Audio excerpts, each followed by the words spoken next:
Nah, hari ini kita akan kembali melanjutkan pembahasan kita, Bapak Ibu sekalian. So this morning we'll continue our discussion, brothers and sisters. Hari ini kita sedang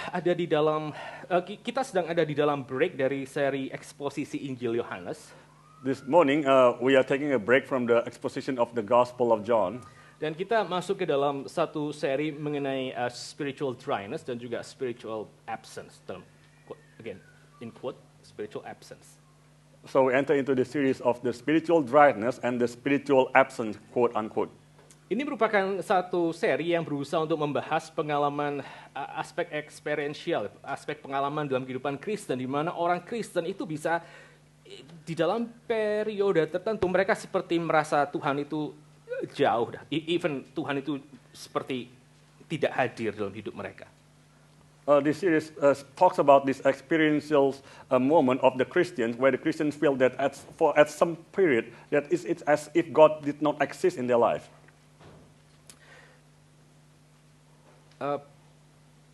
Kita akan melihat seri ini di dalam beberapa perspektif, ya, mungkin sekitar 7 atau 8 perspektif.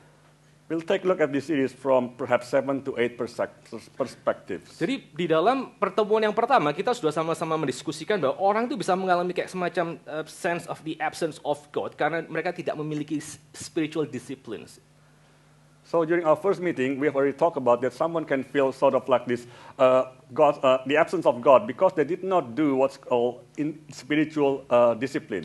Lalu di dalam pertemuan yang kedua, kita memikirkan bahwa salah satu aspek yang lain dari so-called spiritual silence of God, spiritual absence of God, itu adalah ketika orang tidak memiliki komunitas Kristen di dalam kehidupannya. So in the second meeting, we talk about that someone can experience this absence of God because they did not have this Christian community in their life. Mereka mungkin ke gereja, tapi mereka tidak punya deep fellowship dengan sesama orang Kristen yang lain. They may go to church, but they do not have a deep fellowship with other Christians. Dan semakin orang itu menjauhkan diri dari persekutuan, semakin orang itu menjadi lonely Christian, semakin dia bergumul untuk dia mendapatkan satu sense dari kehadiran Tuhan. The more someone that take themselves away from the communion of God's people, then the more they can feel this sort of like this feeling of the absence of God. Orang itu kadang-kadang berpikir ya bahwa di dalam hidupnya sebagai orang Kristen, maka disiplin yang paling utama, tentu saja ini adalah satu hal yang penting, itu adalah membaca Alkitab, ya, personal devotion. So as Christians, and then often people think that the main discipline in their Christian life is reading the Bible, the devotion time. Tentu saja ini penting ya. Ini penting itu kalau saya boleh kasih garis bawah itu tiga underline penting. Ini memang penting. Obviously that this is very important. I will give 3 underlines under this word that this is really important. Tetapi kadang-kadang orang itu bisa sangat menekankan misalnya kayak disiplin pribadi ya saat teduh, lalu mereka mulai berpikir bahwa ke gereja itu merupakan satu extension dari disiplin pribadi ini. But someone can be led into thinking that the personal spiritual discipline is very important, very core, and going to church is just an extension of this spiritual discipline. Tetapi pada waktu kita misalnya masuk ke dalam tradisi reformasi, kita justru melihat kebalikan dari gambaran seperti itu ya, saudara. Kebalikan dari gambaran individual Christian. But when we take a look at the Reformed tradition, actually we get the picture that is on the reverse of these pictures. Yaitu apa? Yaitu yang namanya personal discipline kita untuk baca Alkitab, berdoa, dan seterusnya, itu sebetulnya yang adalah extension dari Sunday worship seperti ini. Our personal spiritual discipline, which is praying and reading the Bible, is actually an extension of this communion in the community, of this community gathering.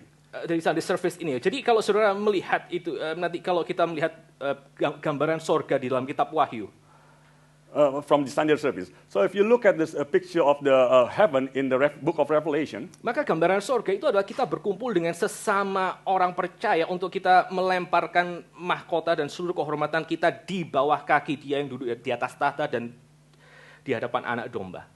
The picture of heaven is that we are gathered together in heaven, and then we throw our crowns before the Son of God, the Lamb, before God in heaven.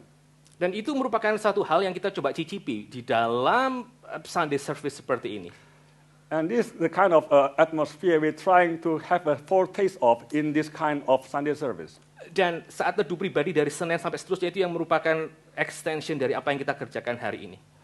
And the personal devotion from Monday through to Sunday is actually an extension of what we do here this morning. Jadi itu yang kedua ya. Jadi orang bisa mengalami kayak spiritual dryness gitu ya. Saya pakai istilah spiritual dryness, absence of God atau silence of God di dalam pengertian yang sama gitu. So I'm using these different terms, the absence of God, the spiritual dryness, or the loss of feeling of the presence of God. Jadi again itu aspek yang kedua. Kita tidak ada fellowship dengan sesama orang percaya dan kita kehilangan misalnya sense dari pentingnya hari Minggu. So once again, that we lose the fellowship with our brothers and sisters, and we lose the importance of being gathered together on Sunday. Lalu yang ketiga yang minggu lalu kita bahas adalah juga tentang dosa.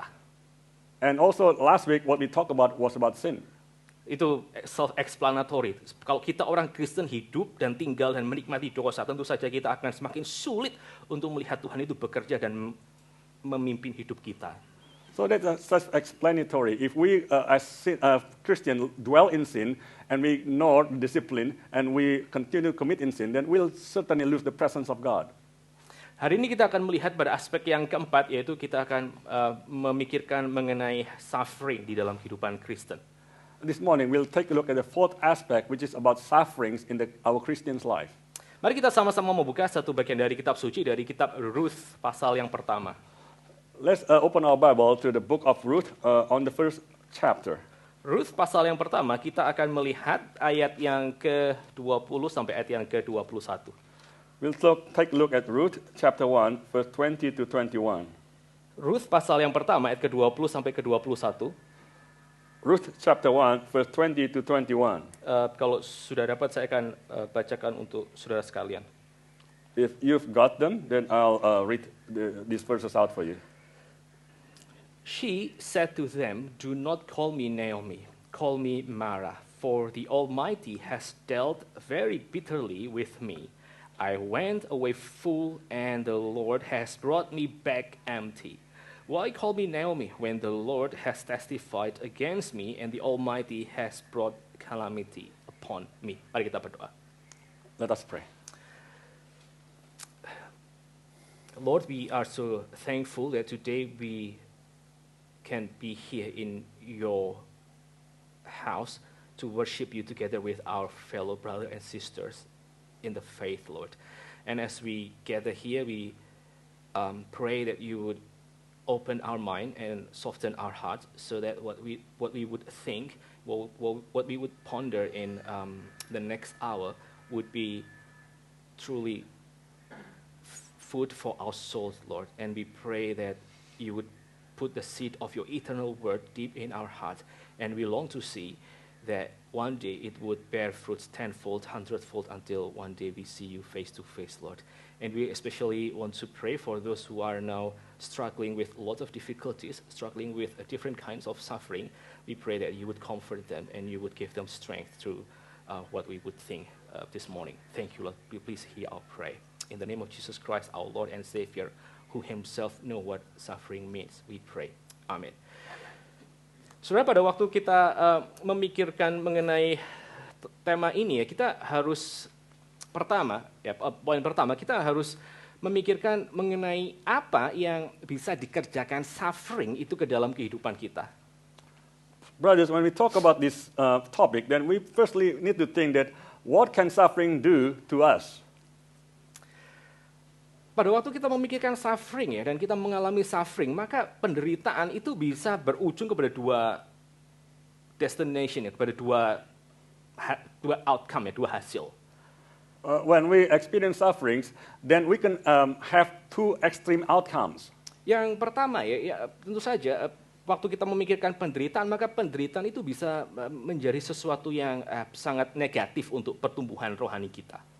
When we experience sufferings, the sufferings can be something that's very negative to our spiritual growth.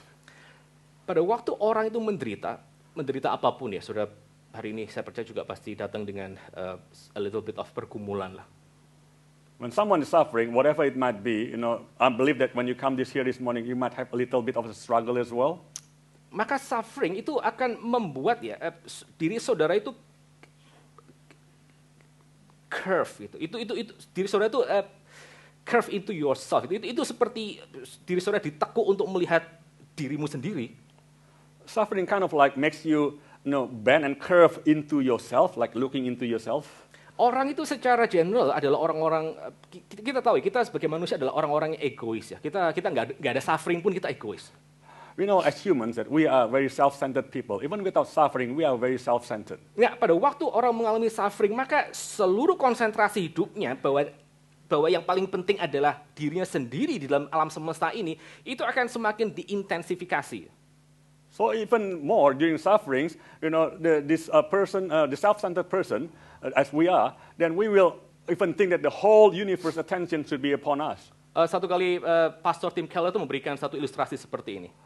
One time, Pastor Tim Keller gave this illustration. Siapa yang di sini saudara ya? Saudara menyadari yang namanya kelingking kaki sebelah kanan saudara? Who among you here who realize the right small toe of your foot? Of your right foot gitu ya? Of your right foot. Siapa yang sadar itu? Kelingking kaki sebelah kanan saudara. Bukan orang sebelah saudara. Kaki kanan saudara punya kelingking. Saudara tahu nggak itu? Saudara punya itu. Who among you realize that the small toe of your right foot? Do you realize that? Ya kebanyakan pada waktu kita datang ke sini kita tidak menyadari si kelingking itu gitu kan? Most of us when we came here, we didn't realize of this small toe, right? Sampai satu kali ada orang yang akhirnya dia tanpa sengaja dia injak kelingking kaki saudara, maka saudara langsung sadar itu saya punya kelingking ada di bawah kaki orang lain. Until someone steps on your right toe, then when you realize that I've got this small right toe. Demikian juga dengan hidup kita ya. Pada waktu kita tuh suffer karena maybe physical suffering, suffer karena orang lain yang kita kasih mereka menderita, itu kesadaran kita bahwa kita ini sungguh-sungguh ada dan kita sedang susah, itu merupakan satu hal yang kita sangat-sangat sadari dengan dalam. Likewise, when we are going through suffering or someone we love are going through suffering, that's when we realize that we truly exist. Dan pada waktu orang betul-betul sadar dirinya menderita, maka dia akan mulai bertanya, ya.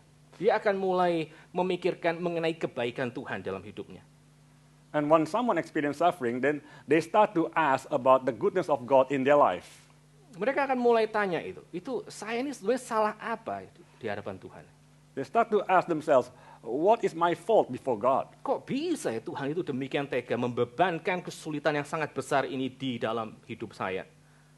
How could God be so willing to let this suffering come upon me? Apalagi kalau saudara adalah orang yang saudara pikir selama ini sudah cukup setia melayani Tuhan, maka pertanyaan seperti itu, kok bisa Tuhan membiarkan satu hal buruk ini terjadi, itu menjadi pertanyaan yang sangat-sangat memukul untuk hati kita.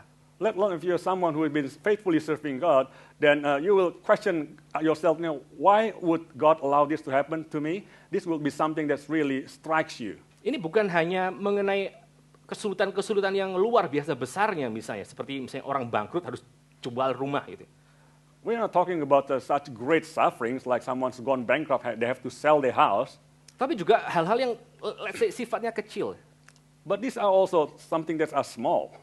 Ada pernah satu family saya itu dia sangat terpukul dan dia merasa rugi melayani Tuhan karena apa? Karena anaknya nggak naik kelas gitu. One time that one of my relatives felt so disappointed in God because his child could not pass the grade. Mungkin buat orang tua Asia nggak naik kelas itu memang satu tragedi kali ya.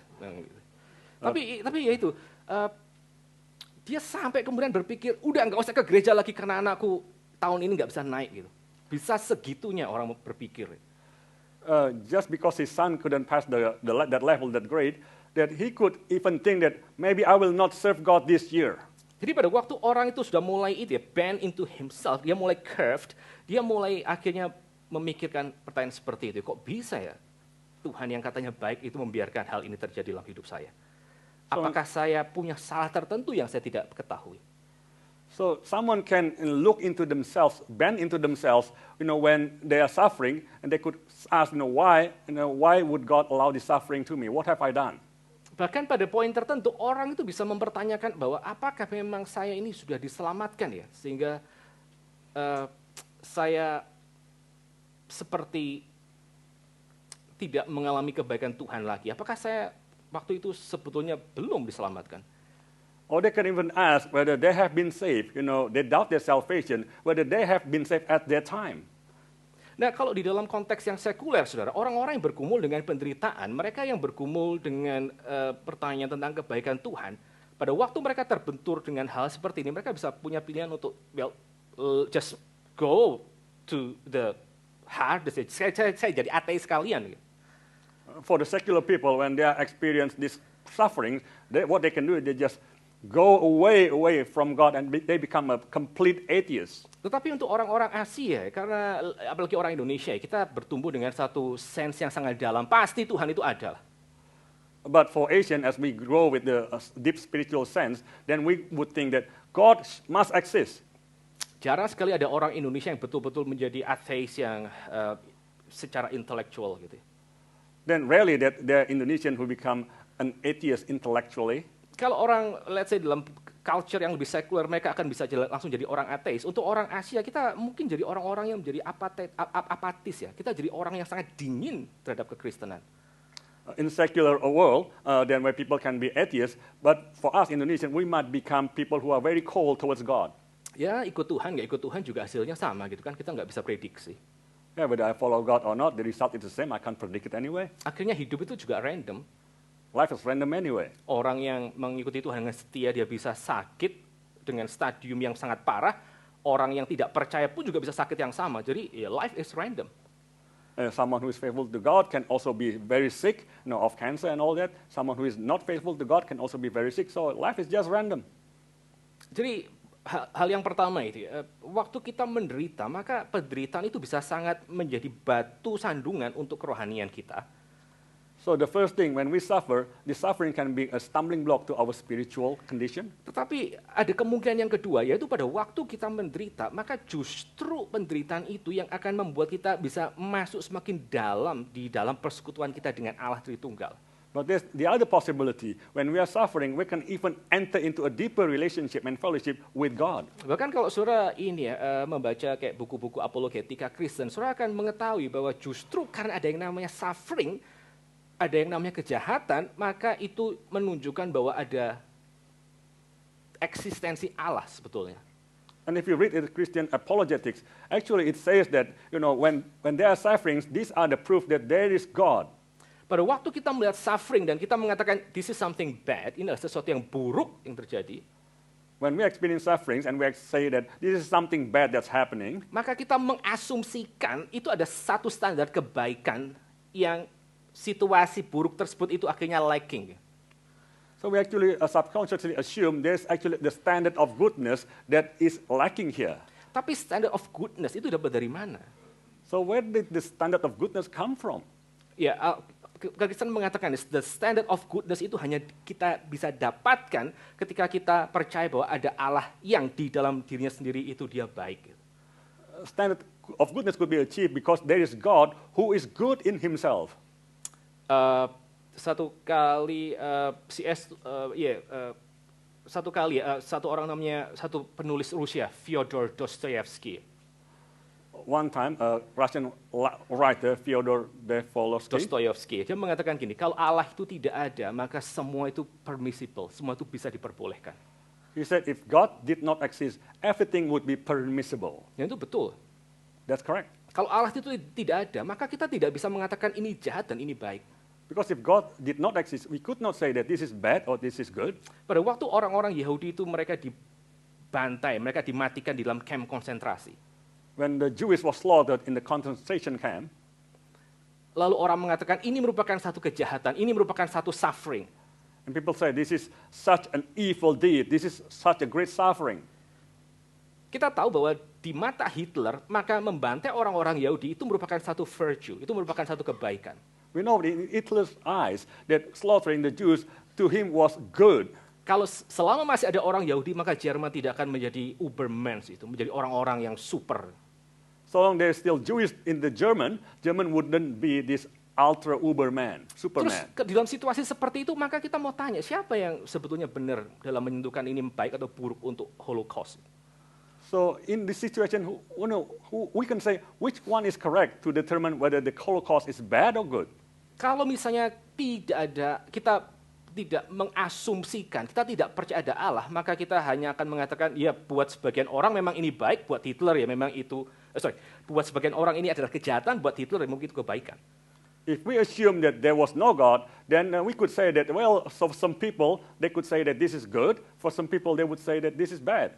Pada waktu orang menjadi ateis ya, pada waktu orang menjadi ateis karena mereka melihat kejahatan, when someone become an atheist because they have seen evil, mereka sebetulnya meninggalkan kekristenan karena sambil mereka mengasumsikan ada satu standar mutlak untuk menentukan apa itu jahat dan baik.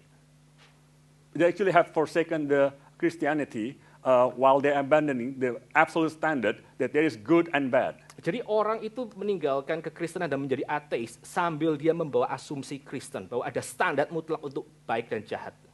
So while they are forsaking Christianity, they actually still carrying with them this absolute standard of Christianity, standard of good and bad actually. Jadi sebenarnya pada waktu kita menjadi orang Kristen yang dewasa dan bertumbuh, semakin kita ada di dalam kesulitan, ya itu harusnya semakin kita mendorong kita untuk melihat, iya, Tuhan itu pasti ada dan dia tidak akan meninggalkan saya. Whereas when we are growing Christians, we should be able to see that actually God exists and He has never forsaken us. Ini bukan merupakan satu hal yang teori belaka, saudara. This is not mere theory. Kalau saudara melihat sekali lagi ya, saya tuh bertumbuh di dalam satu gereja yang mereka menyanyikan lagu-lagu hymn. If you see that, if you're going in a church where we are singing hymns, dan salah satu jenis hymn yang saya sukai secara pribadi itu adalah lagu-lagu ini, Negro Spiritual. one of the hymns that I love was this hymns of Negro Spiritual. Yang dibuat ketika orang-orang kulit hitam itu mereka menjadi budak di perkebunan kapas dan diperlakukan dengan sangat-sangat sadis. This was the hymn that was made when the Negro was treated badly in the cotton field Tapi and mereka, sadistically. tapi mereka justru di situ bisa mengeluarkan itu iman Kristen yang simple dan murni. But even during that condition, they were able to emerge with such a pure spiritual Christian faith. Salah satu lagu yang kita biasa nyanyikan waktu Christmas ya, Go Tell It on the Mountain. One of the hymns that we often sing during Christmas, Go Tell It on the Mountain. Go tell it on the mountain and over the seas and everywhere. Go tell it on the mountain that Jesus Christ is born. Yeah. Itu merupakan satu lagu dari tradisi Negro Spiritual. That's one of the hymns from the Negro Spiritual Dan saya bisa tradition. bayangkan ya, orang-orang yang terikat kakinya dengan chain itu, dengan rantai, itu mereka bisa memikirkan, seandainya aku bisa pergi kemana-mana dan memberitakan Injil. Karena Kristus sudah lahir, itu betapa bahagianya.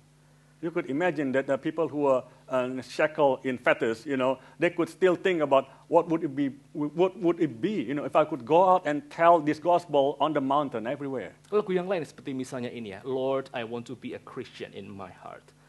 Lord, I want to be a Christian in my heart, in my heart. Lagu gitu. Itu adalah lagu Negro Spiritual. That's one of the hymns of Negro Spiritual. Dan mereka menyanyikan, Lord, I want to be a Christian. Itu persis ketika orang-orang yang menjadikan mereka dan memperlakukan hidup mereka sebagai binatang, itu adalah orang-orang Kristen sendiri. So they made up this hymn, Lord, I want to be a Christian, at the time when actually the people who persecuted them were people who were Christians. Dan mereka masih bisa menyanyi, Lord, I want to be a Christian in my heart. Lord, I want to be like Jesus in my heart. And yet they could still sing this hymn, Lord, I want to be a Christian in my heart. Lord, I want to be like the Lord Jesus in my heart. Jadi yang kedua ya, arah yang kedua adalah waktu kita dalam penderitaan, ini ada satu kemungkinan untuk rohani kita sendiri semakin lama semakin bertumbuh dan semakin kuat.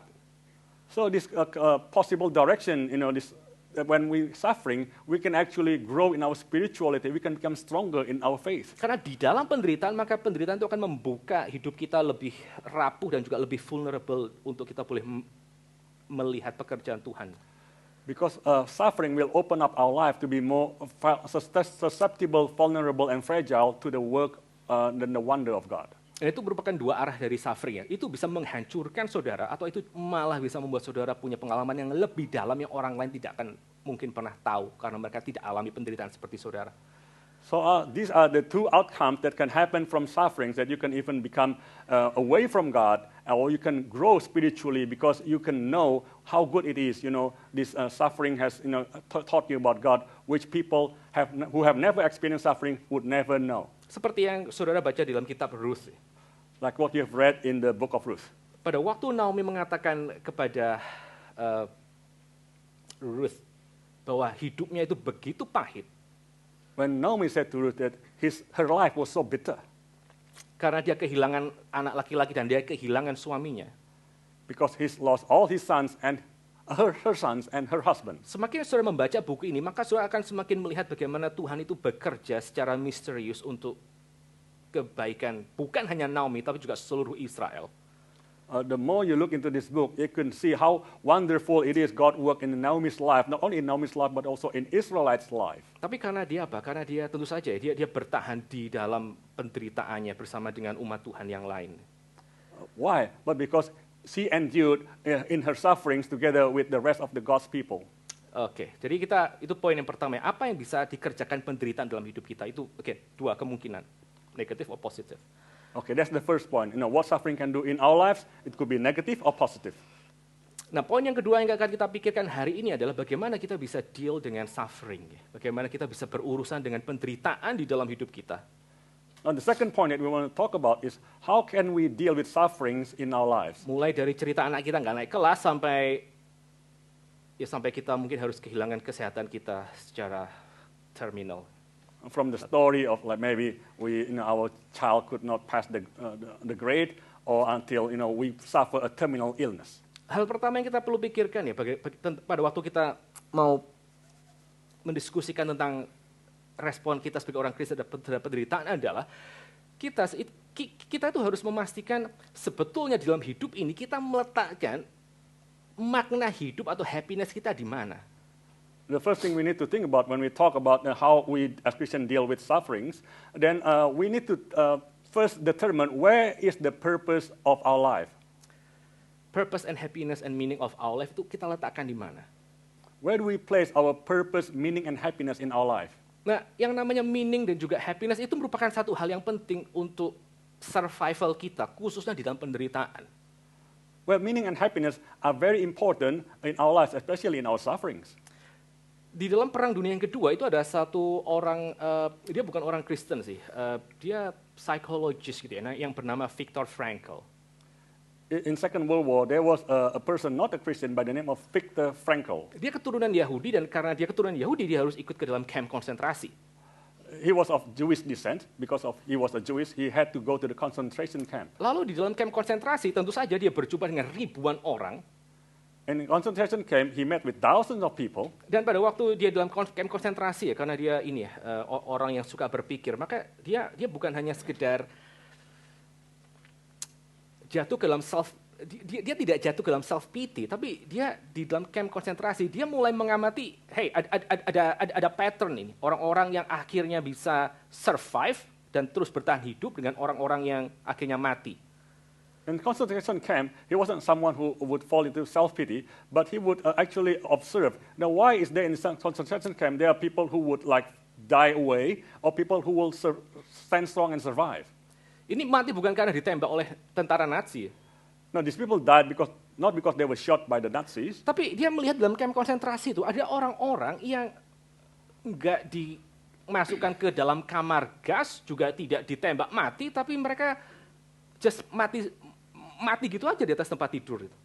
But he noticed that there were some people in the concentration camp that were not put into gas chamber or shot, but they just died just by themselves. Dan dia mengamati orang-orang yang baik yang survive atau yang mati, itu awalnya itu dia melihat ini semuanya random. At first he thought that people who survived or died, this was just random. Ada orang yang sangat intelektual ya, dokter, yang akhirnya mati. Just terbujur kaku di tempat di ranjangnya. There was someone who was very intelligent, intellectual, a doctor, just died. He just died laying in the bed. Lalu ada juga orang yang secara fisik itu mereka sangat sehat pada waktu pertama masuk dalam kamp konsentrasi, akhirnya mereka mati begitu saja di atas tempat tidurnya. And also someone who is very strong and healthy when they went into the concentration camp, but later on they just died just like that. Ada orang yang dari keluarga baik-baik, orang yang dari kalangan very noble ya, mereka juga mati. Demikian di dalam tempat tidurnya tanpa dieksekusi. And also someone who came from a noble and wealthy family, when they came into concentration camp, they just died in their bed. Nah, setelah dia mengobservasi sekian tahun dalam kamp konsentrasi, dia bisa akhirnya ketemu satu pola tuh, si Viktor Frankl. After he had observed for many years in the concentration camp, then he had come to a conclusion from his observation. Dia bilang, kira gini ya, waktu saya lihat orang ya, lihat dari matanya, lihat dari mukanya, saya tahu orang ini nggak akan hidup lama lagi, pasti mati. He said, by looking at their face and their eyes, I could tell whether this person would survive or not. Waktu saya dengar ceritanya, saya tahu orang ini mungkin akan hidup lebih lama di kamp konsentrasi, asal dia tidak ditembak mati. And when I heard they're telling me the stories, then I could tell that this person would survive as long as they are not shot and gas chambered. Dan betul, saudara, ada orang-orang yang akhirnya pada waktu itu ya, yang diperkirakan akan meninggal dengan cepat, itu mereka memang meninggal dengan cepat. And the outcome was true. People that he thought would die quick, really died quick. Jadi tahu-tahu ada pagi di mana orang itu sudah malas bangun pagi.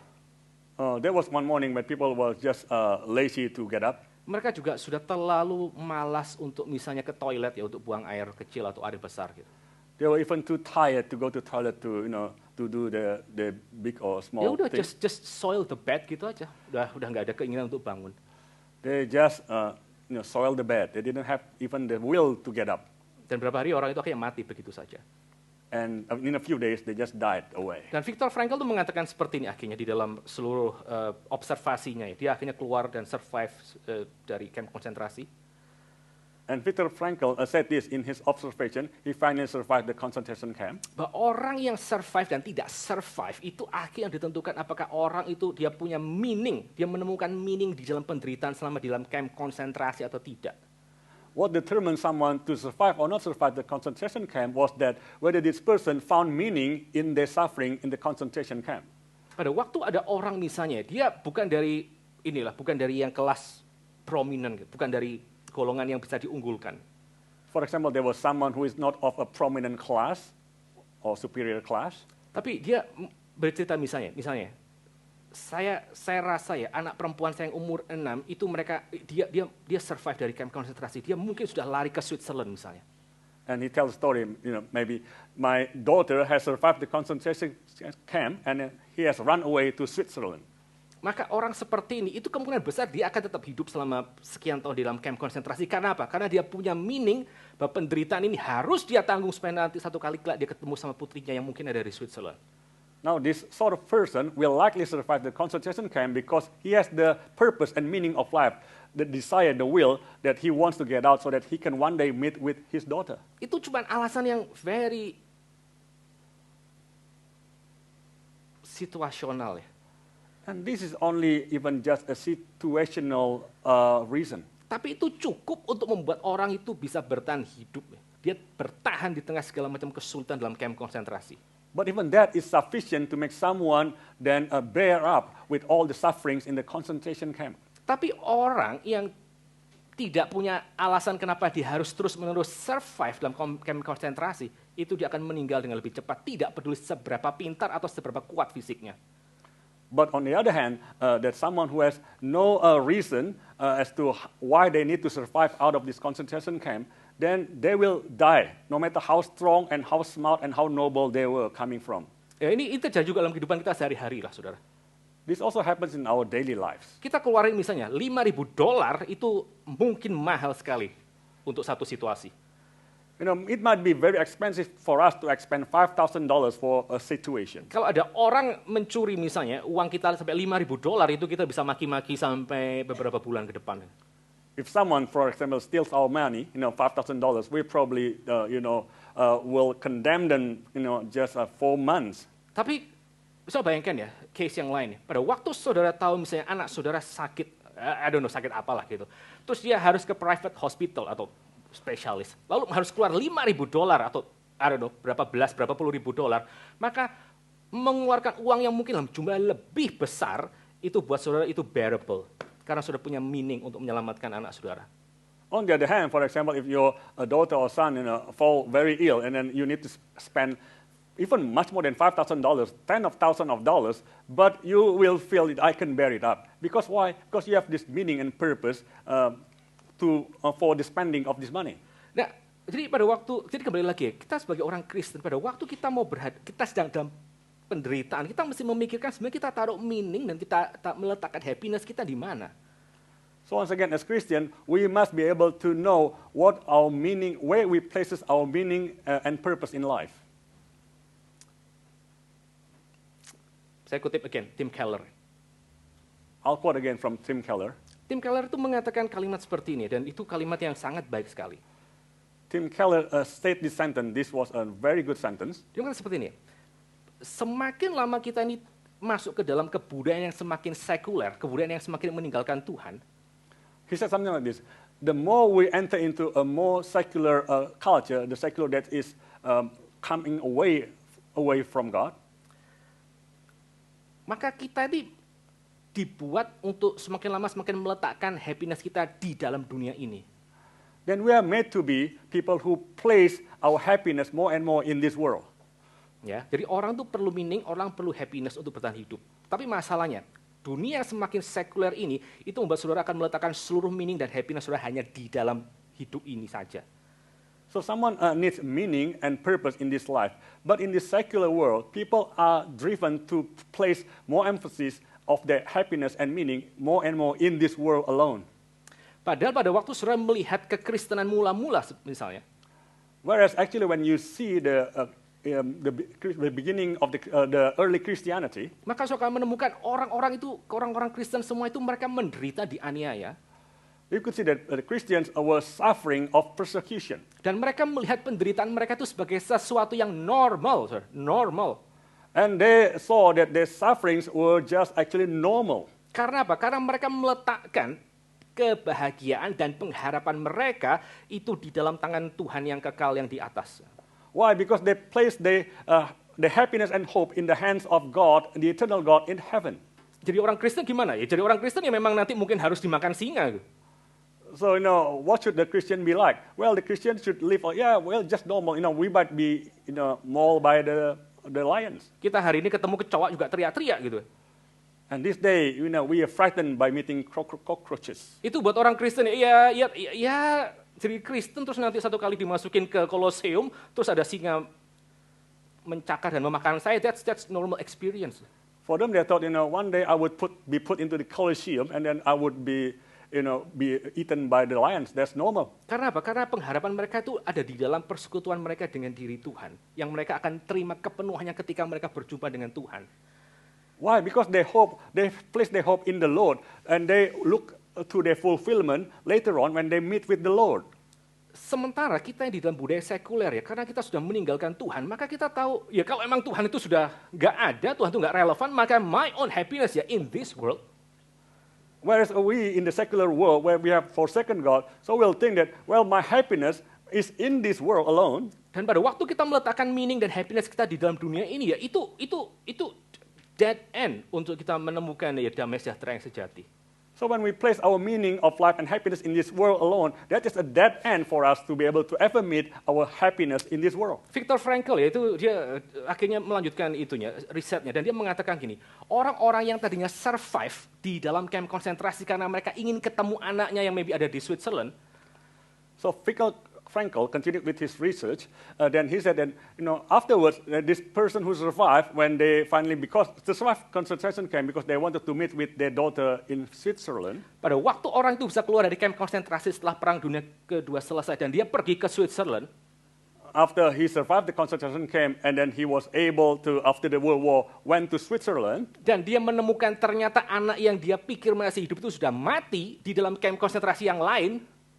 And he actually finally found out that the daughter that he thought was alive actually was dead in another concentration camp. Viktor Frankl itu mengatakan hidup orang yang itu jauh lebih buruk ketimbang ketika dia masih ada dalam camp konsentrasi. Frankl said that the life of this person was actually much worse than when he was in the concentration camp. Meaning and happiness itu penting, khususnya untuk orang di dalam menghadapi penderitaan. Meaning happiness is crucial, especially when someone is experiencing sufferings. Tapi kalau sudah menghidupi itu ya, American Dream sebagai your meaning and happiness, atau sudah menghidupi Australian Dream, atau ya kadang kita di sini ya, New Zealand Dream, itu the Kiwi Dream, atau ya the Kiwi Dream lah. Maka But if you leave out, this, American Dream or Australian Dream or Kiwi Dream because we live here, maka hidup saudara itu pasti akan from time to time ya, itu akan better, akan terombang-ambing dengan begitu banyak kesusahan. No, your life will be tossed to and fro sometimes, with all kind of trouble. Sehingga hal pertama ya, pada waktu kita memikirkan penderitaan, kita mesti memikirkan sebenarnya kita meletakkan pengharapan hidup ini di mana. So once again, when we talk about sufferings, we need to think about, where we have placed our hope of our life in. Semakin kita itu jauh dari Tuhan dan semakin kita melihat bahwa hidup itu hanya urusannya cuma makan, minum, dan bersenang-senang di sini, maka semakin kita akan menjadi vulnerable, menjadi semakin rapuh pada waktu kita akan satu kali diperhadapkan dengan penderitaan. The more that we draw ourselves away from God, and the more we place our happiness on the foods and drinks in this world, then the more we become more fragile when we experience sufferings one day. Dan ini semua ada hubungannya dengan teologi yang saudara percaya. And this has a very strong connection with the theology that you believe. Pada waktu saudara misalnya percaya menjadi orang Kristen itu akan hidup itu harusnya lempeng, what is lempeng? Itu straight itu, mulus. Bukan cuma mulus tapi juga menanjak, semakin lama semakin sukses.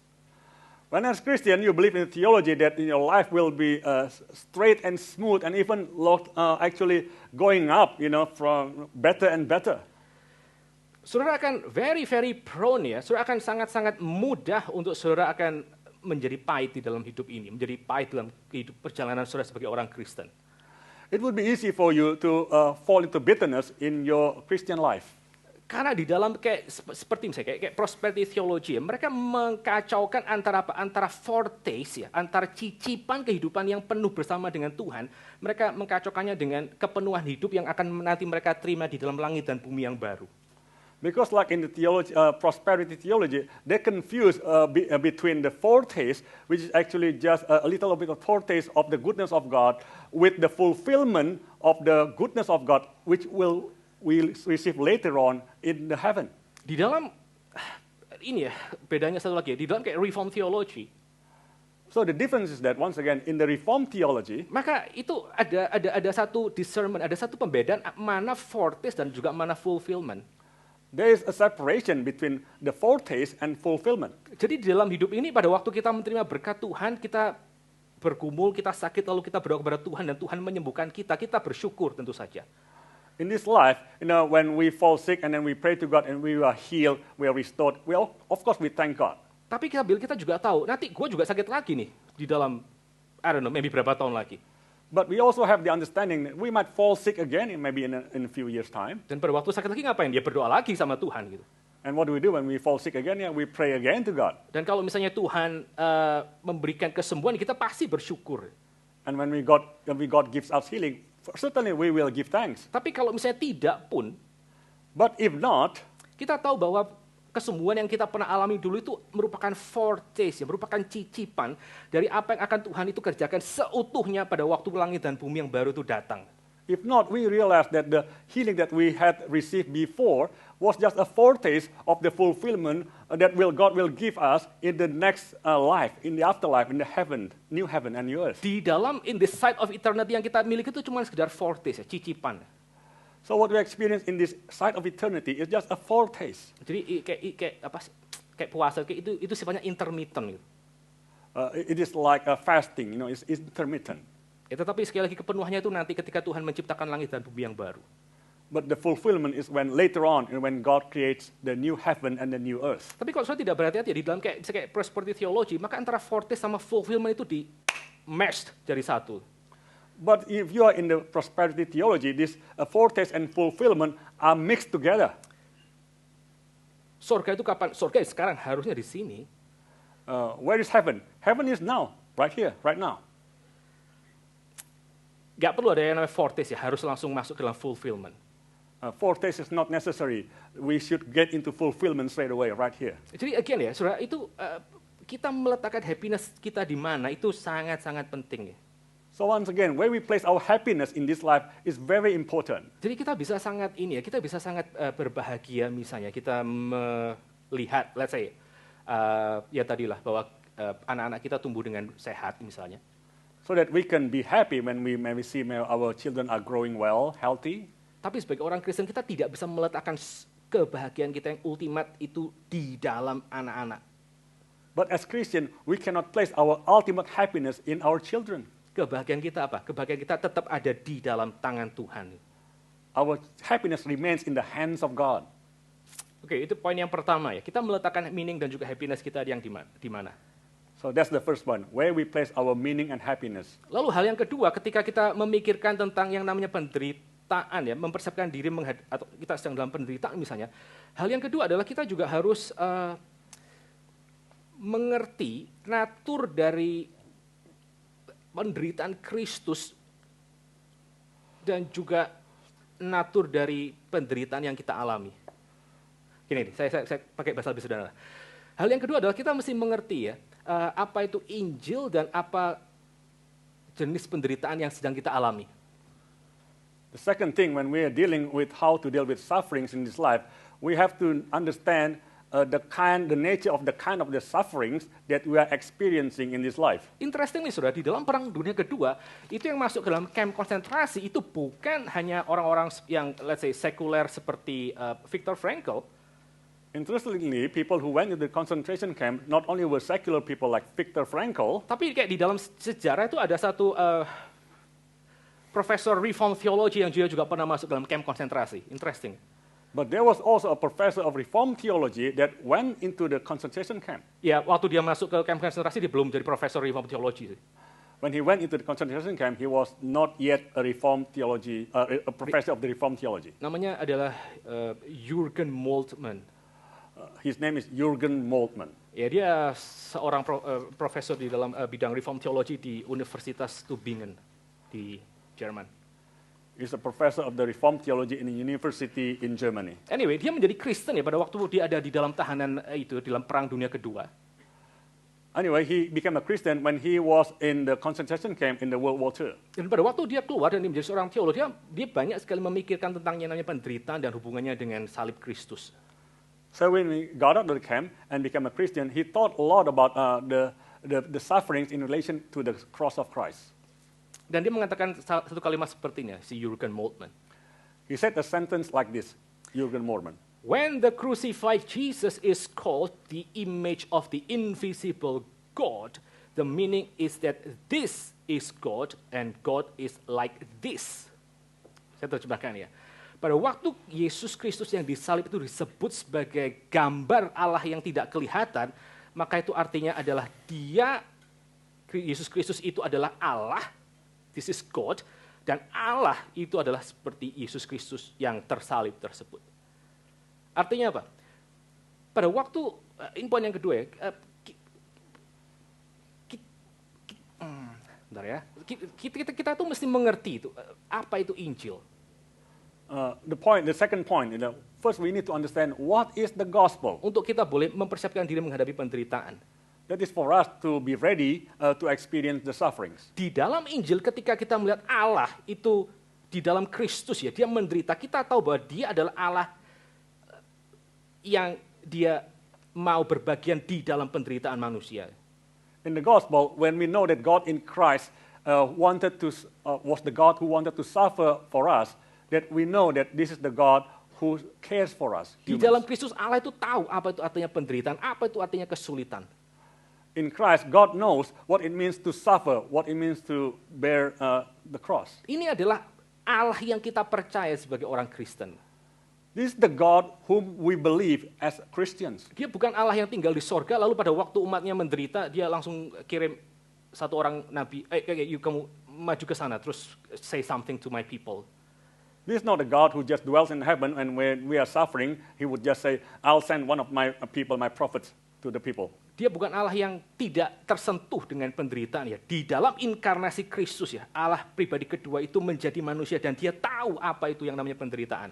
He's not a God who's untouched by suffering. So the God the Son, in His incarnation, He knew what it meant to suffer. Dan dia tahu apa itu artinya pada waktu menderita dia ditinggalkan sepenuhnya. And also God knew what it felt like when He was suffering, He was completely abandoned. Saya ada beberapa kutipan di sini sih dari Moltmann dan juga dari beberapa orang yang lain. I have a few quotations from Moltmann, also from other people. Tapi sebelum tadi kita memulai kebaktian, kalau saudara tidak tahu, itu sebelum kebaktian di tempat ini, kita mempersiapkan satu renungan yang mempersiapkan saudara untuk masuk ke dalam ibadah. Before we started this service, if you know that we have prepared some devotion that would prepare your heart. Jadi kira-kira 10 menit sebelum jam 10 itu sudah ada satu renungan yang disiapkan oleh tim ibadah. Like 10 minutes before the service, there was some devotion that was prepared by the worship team. Dan saya encourage saudara untuk boleh datang lebih awal dan saudara boleh menikmati renungan di sini ya. I would encourage you to come early so you could enjoy the devotion that's displayed here. Devosi hari ini itu diambil dari satu tulisan dari Charles Spurgeon. The devotion today was taken from a writing from Charles Spurgeon. Dan Charles Spurgeon itu mengatakan seperti ini, pada waktu orang Kristen ya di dalam penderitaan itu mengalami kayak semacam the absence of God. Charles Spurgeon said something like this: when a Christian is experiencing the absence of God, maka yang kita alami itu adalah kayak the seeming withdrawal of God Himself. The seeming withdrawal ya. Kelihatan itu seperti fenomena Allah menarik kehadirannya.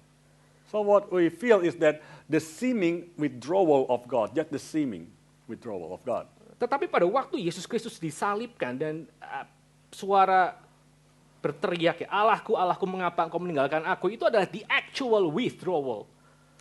But when Jesus Christ was crucified, when Jesus Christ called out, God, my God, why have you forsaken me? This was not a seeming abandonment, but this was the real abandonment. Jadi ada qualitative difference, jadi ada perbedaan kualitas antara kita yang menderita dengan Tuhan Yesus yang menderita. So there is a qualitative difference in the sufferings level between when we suffer and when Jesus Christ suffered on the cross. Karena pada waktu Yesus Kristus menderita dan dia ditinggalkan oleh Bapaknya, itu adalah penderitaan kosmik yang paling ultimat. Because when Jesus Christ suffered, was abandoned by His Father, that was the ultimate cosmic suffering. Abandonment. Dan sekali lagi, kalau kita kembali kepada perkataan dari itu Jürgen Moltmann ya, yang dia pernah menghabiskan waktu di kamp konsentrasi. Once again, when we contemplate about these words from Jürgen Moltmann when he was in the concentration camp, gambaran Tuhan Yesus yang tersalib itu adalah gambaran yang menunjukkan Allah seperti apa yang kita percaya. Bahwa Dia adalah Allah yang Dia tahu apa itu penderitaan dan Dia mengerti penderitaan kita. The picture of the crucified Christ is the picture of God whom we believe, because it is the God who understands what sufferings we are going through. Tetapi bukan hanya kita cukup mengerti apa itu penderitaan Kristus, apa itu Injil. Kita juga mesti mengerti jenis penderitaan yang kita sedang alami itu apa. But not only that we know what the sufferings of Christ and what the gospel is, but we also need to understand what kind of suffering that we experience. Paling nggak ada 3 jenis penderitaan ya saudara yang kita bisa alami. There are 3 kinds of sufferings at least that we can experience. Ya, penderitaan yang pertama itu adalah yang disebut sebagai the deserved suffering. Penderitaan yang memang layak kita alami. The first kind is the deserved suffering, the suffering that we deserve to get. Kita menderita karena kita sendiri yang berbuat salah dan kita menerima konsekuensinya. We suffer because we commit sin, so we deserve the consequences. Ya, kita tuh bisa menderita karena apa? Karena misalnya dulu kita pernah berbuat dosa misalnya. We can suffer because of why? Because perhaps we committed sin before. Ya sorry ya, kalau orang itu pernah misalnya melakukan aborsi dan dia mengalami yang namanya chronic guilt, perasaan bersalah yang kronis, ya itu memang konsekuensi natural dari apa yang dia perbuat. For someone who has done the abortion and then she experienced this guilt, that is a normal consequences of sin. Kalau orang itu misalnya ya, dia punya habit yang destructive ya. If someone has a very destructive habit, Misalnya Pak ya, misalnya itulah procrastination ya, sering menunda-nunda. Kalau bisa dikerjakan 1 hari sebelumnya, buat apa dikerjakan 3 bulan sebelumnya gitu kan? Such as procrastination, if something can be done 3 months later, why should it be done now? We can delay it. Kita orang Indonesia kita bisa relate ya, dari filmnya SKS ya, Sistem Kebut Semalam. As Indonesian, we can relate to it, just a one-night frame. Ya, jadi kalau bisa kerjakan 1 malam sebelumnya, ngapain mesti persiapan 1 semester gitu? We can do it in one night. Why do we have to prepare beforehand, 1 semester beforehand? Dan kita bisa suffer karena itu. We can suffer because of this. Ya, kita bisa suffer karena kita membuat yang namanya unwise decisions. We can also suffer because we have made what's called unwise decisions. Ya, misalnya udah tahu itu, udah dibilangin dari dulu, jangan nikah sama orang itu misalnya, tetap nikah. Setelah nikah lalu suffer, tuh kan? Terus gimana? Ya, itu salah satu konsekuensi natural, saudara. For example, one has been told repeatedly, never marry this person, but they did it anyway, and they suffer the consequences. So that is natural. They have been warned repeatedly. Ya, ini tentu saja kalau itu ya, kalau nasihatnya itu adalah warranted ya, memang masuk akal gitu. This is assuming that the advice was warranted, was logical. Udah dikasih tahu jangan nikah sama orang yang bukan Kristen, ngotot, akhirnya susah misalnya. Has been told repeatedly not to marry a non-Christians, but they did it anyway and then suffer afterwards. Nah itu ada penderitaan semacam ini ya. Jadi kita tuh menderita karena kita mengalami yang namanya deserved suffering. Ya. Memang itu adalah konsekuensi dari pilihan kita yang unwise. So we Dan suffer. juga maybe sinful. We experience these sufferings because we have done things that have caused these sufferings. So this is the undeserved sufferings. Dan pada waktu ini ya, pada waktu kita tuh mengerti bahwa kita ini menderita karena kita sudah membuat keputusan yang salah di masa lalu. When we understand that we have made bad choices in the past, apa yang kita kerjakan? what do we do? Again ya, preach the gospel to yourself. Sekali lagi, beritakan Injil kepada dirimu sendiri. Saudara harus mendengar Injil itu sekali lagi untuk hidup saudara. You need to hear gospel again in your life. Bahwa di dalam Kristus ya, kalau saudara adalah orang yang sungguh-sungguh percaya dalam Dia, kesalahan saudara di masa lalu itu tidak membuat Tuhan Yesus berhenti mengasihi saudara. In Christ, if you truly believe in Him, your past sins and mistakes would not cause Christ to stop loving you. Penderitaan yang saudara alami karena kesalahan saudara di masa lalu itu bukan merupakan satu condemnation, ya, bukan satu penghakiman kepada saudara, tetapi merupakan satu disiplin yang untuk memulihkan hidup saudara. The sufferings because of the sins that you have committed in the past is not a condemnation or punishment to you, but is a kind of discipline that would make you change, that would grow your faith. Bahkan suffering ya, even ketika saudara itu menderita karena kesalahan saudara di masa lalu, itu di dalam tangan Tuhan itu bisa menjadi satu konteks untuk berkat saudara, untuk saudara mengalami berkat besar yang saudara bisa salurkan lebih banyak kepada orang lain. But even the suffering that was caused by your own faults in the past, God could change it to become something that will become a great blessing to others. Tapi kuncinya itu, preach the gospel to yourself. But the key is this, that you must preach the gospel to yourself. Satu kali Tuhan Yesus itu berbicara kepada Simon Peter. One time, Christ said to Simon Peter, kamu akan menyangkal aku, you will deny me. Iblis sudah menuntut untuk menampi kamu, kata Tuhan. Satan has already asked to sift you, said the Lord. Dan aku sudah berdoa supaya imanmu tidak gugur. And I've already prayed that your faith wouldn't fail. Dan pada waktu engkau kembali, kau harus memulihkan mengkuatkan saudara-saudara yang lain. When you have returned, then strengthen your brothers. Suffering ya, karena dosa atau kesalahan kita di masa lalu itu di dalam tangan Tuhan itu bisa menjadi satu alat untuk even mentransformasi hidup saudara. So sufferings because of our sin in the past could be an instrument in the hands of God to transform your life. Even untuk transform orang lain yang di sekitar saudara.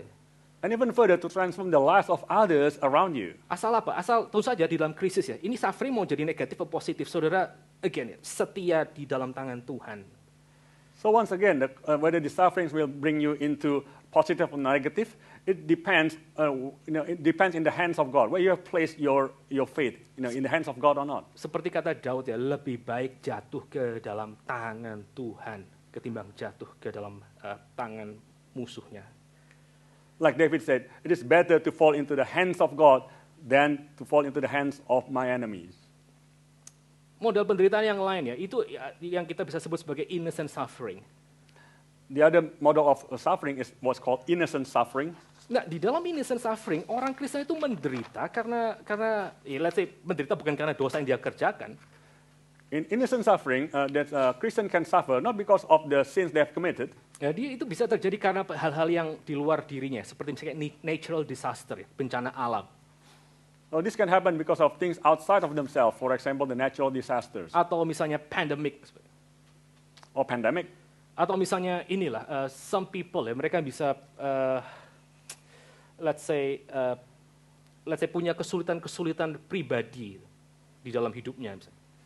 Or some people might have their personal difficulties in their lives. Atau juga bisa misalnya karena dosa orang lain, karena slavery menimpa hidup saudara, tanpa saudara punya tanggung jawab di dalamnya. Maybe perhaps due to the sins of others, for example, in the case of slavery. Saya waktu persiapan khotbah ini, saya teringat dengan materi sekolah minggu, maybe udah lewat gitu ya, tentang Johnny Erickson Tada. When I was preparing this sermon, I remembered the material of the Sunday school about Johnny Erickson Tada.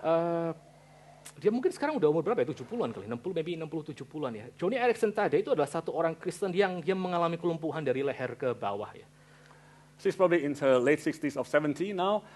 She is someone who has experienced paralyzed from the neck down. Jadi dia sudah lumpuh itu 55 tahun. So she's been paralyzed for 55 years, Sejak umur 17.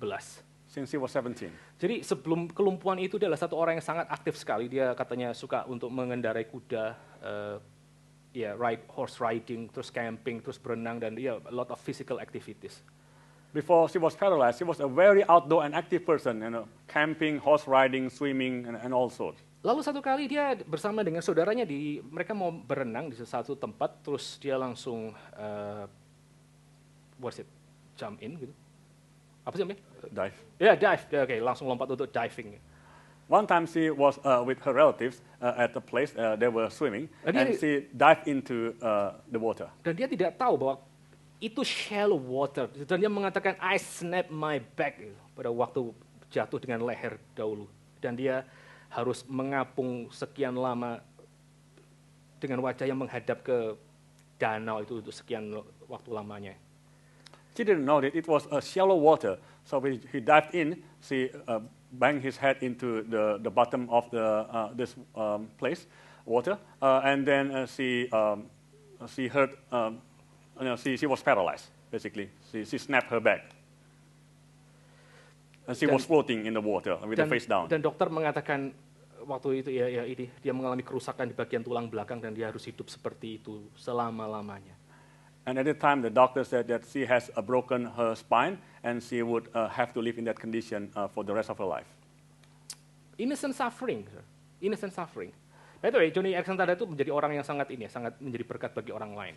Tapi ini adalah salah satu contoh seperti kayak innocent suffering. So this is innocent suffering. So this is an example of an innocent suffering, but Johnny Erickson Tada has become a great blessing to many people. Nah, salah satu kesulitan ya di dalam innocent suffering adalah mungkin sampai seumur hidup saudara tidak tahu kenapa Tuhan itu membiarkan hal itu terjadi dalam hidup kita. But also the issue in the innocent suffering is that you might never know throughout the rest of your life, why did God allow this suffering in my life? What's the purpose? Like saya pribadi juga punya juga ada pengalaman, let's say maybe innocent suffering lah, assuming saya ini orang yang innocent gitu. So in my life, I also have had this kind of experience of sort of like innocent suffering, assuming that I'm an innocent person in my life. Tapi dan kadang-kadang saya berpikir itu kalau misalnya itu nggak ada itu, I think I can be a better person. Saya akan jadi orang yang lebih menyenangkan. I was thinking to myself that if I had not experienced this innocent suffering, I would probably become a better person in my life. Tapi sampai sekarang ya, sama seperti banyak orang ya, kita kadang-kadang tidak bisa mengetahui kenapa Tuhan membiarkan hal itu terjadi. But until now, like many people also do, I do not know why God allowed this to happen. Jadi di dalam bagian ini tuh ada aspek misteri pada waktu orang menderita bukan karena dosanya sendiri. So in this matter, there's an aspect of mystery when someone experience sufferings not because of their own sin. Tapi ini justru jadi satu kesempatan yang sangat berharga, saudara. But this is actually a very precious moment, brothers. Karena mysterious suffering seperti ini itu justru membuat saudara menjadi orang yang bebas ya. Menjadi free lovers ya. Orang yang bisa mengasihi Tuhan karena dirinya sendiri dan karena apa yang dia kerjakan untuk kita di atas kayu salib. Simply karena itu. But this kind of suffering actually make you become free lovers of God, who can love God, despite of any sufferings, but because you can look to the cross of Christ. Justru pada waktu kita mengalami suffering ya, maka kita tentu saja kita masih dipanggil untuk terus mengasihi Tuhan. Tetapi sekarang alasan kita mengasihi Tuhan di tengah suffering tersebut itu adalah simply karena kita tahu siapakah Tuhan yang dinyatakan di dalam Kristus dan apa yang Dia kerjakan untuk kita di atas kayu salib, terutama. So when we are experiencing this kind of sufferings, we are called then to continue to love Christ simply because it is Christ the God who died on the cross, who has loved us, and He showed that by His death on the cross, just because of that. Jadi saudara bisa bayangkan ya, orang yang misalnya kayak mengalami kayak kelumpuhan seperti ini, dia nggak akan lagi pernah bisa bersyukur. Terima kasih Tuhan ya, karena minggu lalu saya baru diving di mana sih nih kalau diving? Saya ngawur ya, karena saya baru diving di Takapuna. Yeah, so this kind of person, he can no longer say that God, that I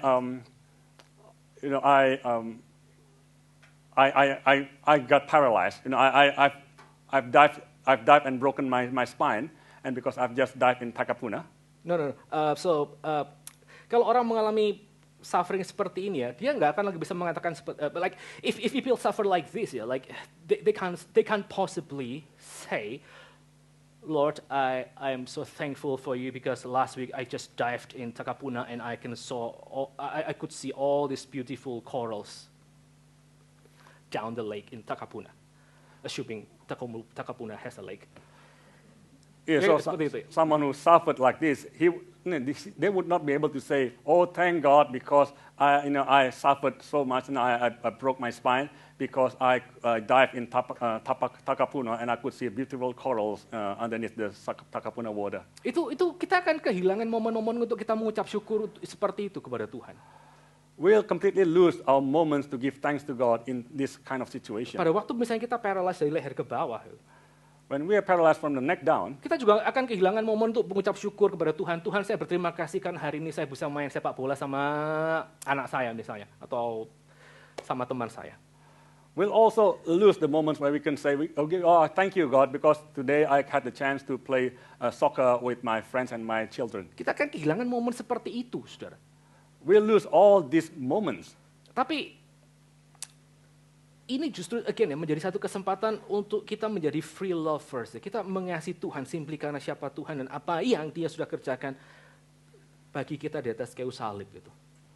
But this actually gives us to become free lovers, that we would simply love God because of what God has done for us on the cross. Dan kadang-kadang pada waktu kita menjadi free lover seperti itu, di dalam kondisi seperti itu, kita bisa jadi orang yang jauh lebih bertumbuh. And when we are in this condition to become free lovers, we can be people who can grow much more in our spiritual growth. Saya nggak bawa fotonya Johnny Erickson tadi, tapi kalau saudara lihat, nanti saudara boleh browsing gitu. Jangan sekarang.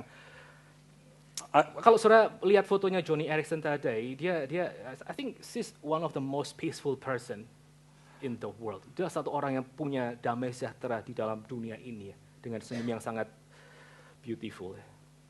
I didn't have the picture of Johnny Erickson Tada right now, but if you can Google it yourself, you could see that her face would display, such a peaceful and a satisfied face, one of the most peaceful face in the world. Tanpa dia pernah lagi yang namanya horse riding.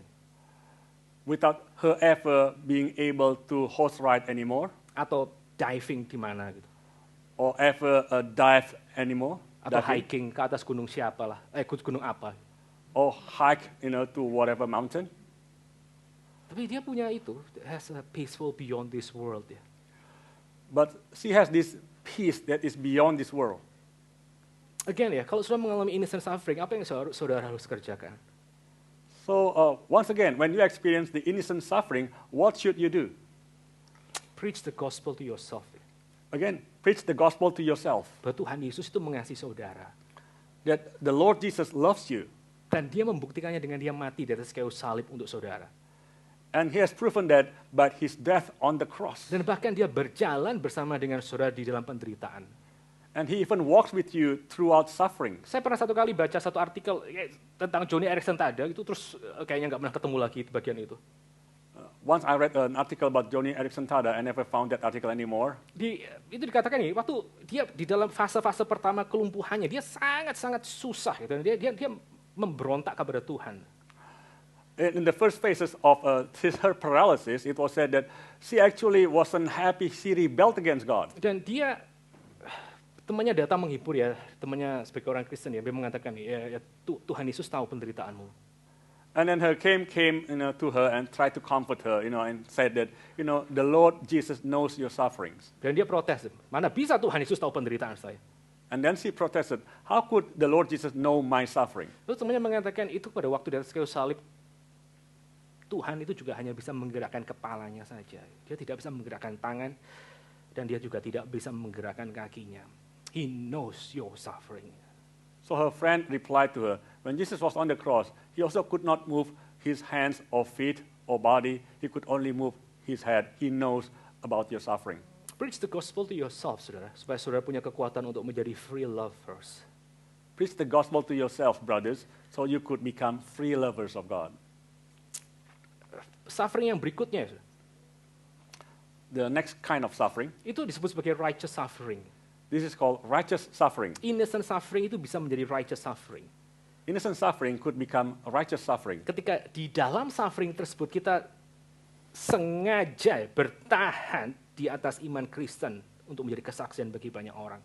Itu righteous suffering. Righteous suffering is when we experience suffering, we continue to endure in order to show our faith as a Christian.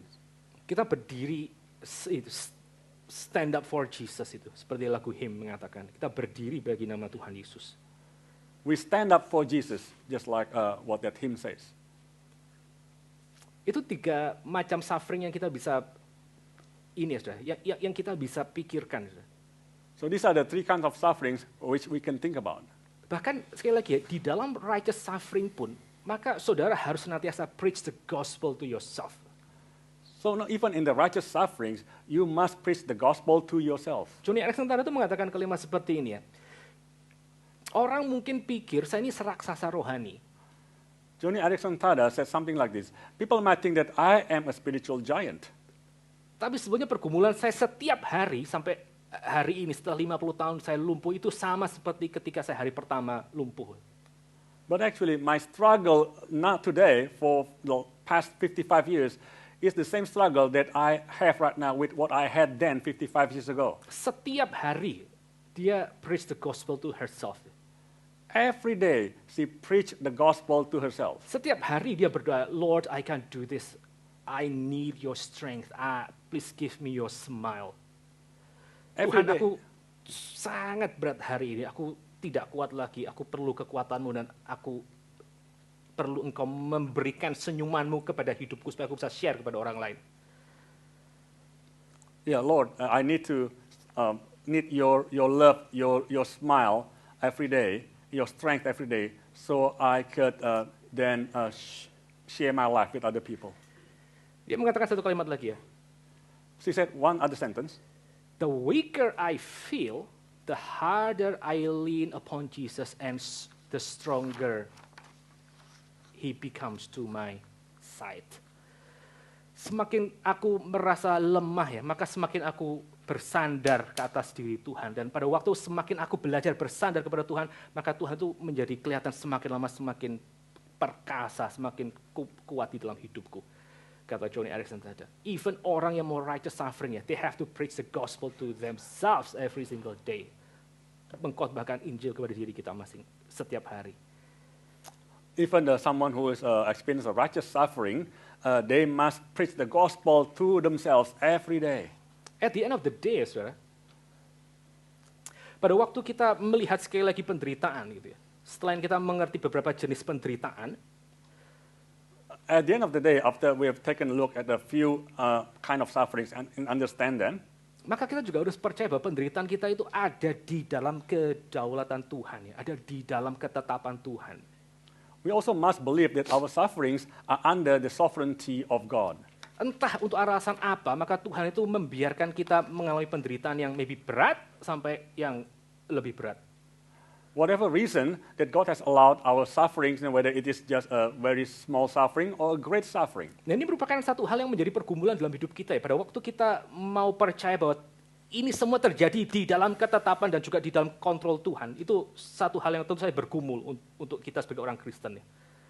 So this is actually certainly our struggle when we believe that everything that happens in our lives, our sufferings, whether small or great, is all under the sovereignty and control of God. Tapi kalau kita mau pikir lagi, pada waktu kita mengakui bahwa penderitaan kita yang sedang kita alami itu ada di dalam kontrol Tuhan, But once again, when we acknowledge that all of our sufferings under the control and sovereignty of God, maka pengakuan seperti itu justru memberikan kepada saudara apa? Memberikan kepada saudara bahwa penderitaan ini tuh punya purpose, punya tujuan.